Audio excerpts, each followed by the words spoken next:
Under the dim glow of the airport lights, Daniel inhaled the warm, thick air of his homeland.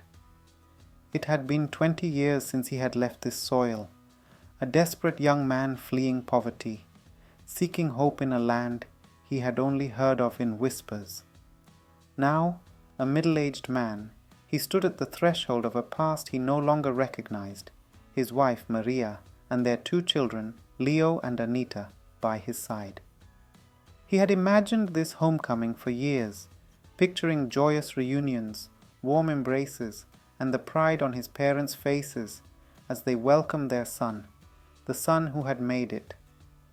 But as they stepped onto the dusty village road, there were no familiar faces waiting, just the curious stares of strangers, some whispering, others watching with quiet judgment. Daniel's childhood home stood where it always had, but something felt off. The yard was overgrown, the walls cracked, the air thick with silence. He knocked on the old wooden door, expecting the warm embrace of his mother or the firm handshake of his father.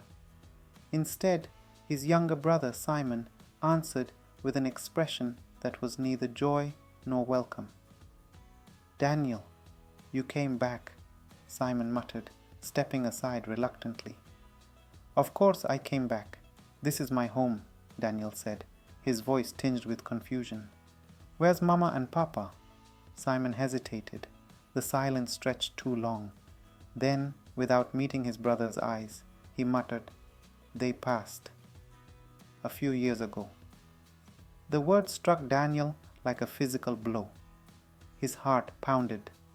His parents, whom he had sent money to every month, whom he had dreamed of embracing again, were gone. He stumbled back, shaking his head. "Why didn't anyone tell me?" His voice cracked. Simon shrugged, shifting uncomfortably. "You were far away. We didn't know how to reach you." Daniel clenched his fists. That was a lie. He had written letters, sent money, even asked neighbors about his family. They had known where to find him. As days passed, Daniel realized the bitter truth.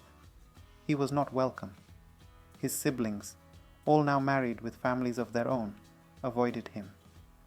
When he tried to speak of memories, they brushed him off. When he asked about the land, they grew cold. One night, his eldest brother Joseph finally said it. "You've been gone 20 years, Daniel. You have a life somewhere else. This land, it's ours now. We tended it. We struggled for it. You can't just come back and claim what you abandoned." Daniel swallowed hard. He had never thought of it that way. He had left, yes, but had he abandoned them? Had his years of hard labor, of sending money home, meant nothing? Meanwhile, his wife and children struggled even more. Maria, a foreigner, was treated like an outsider.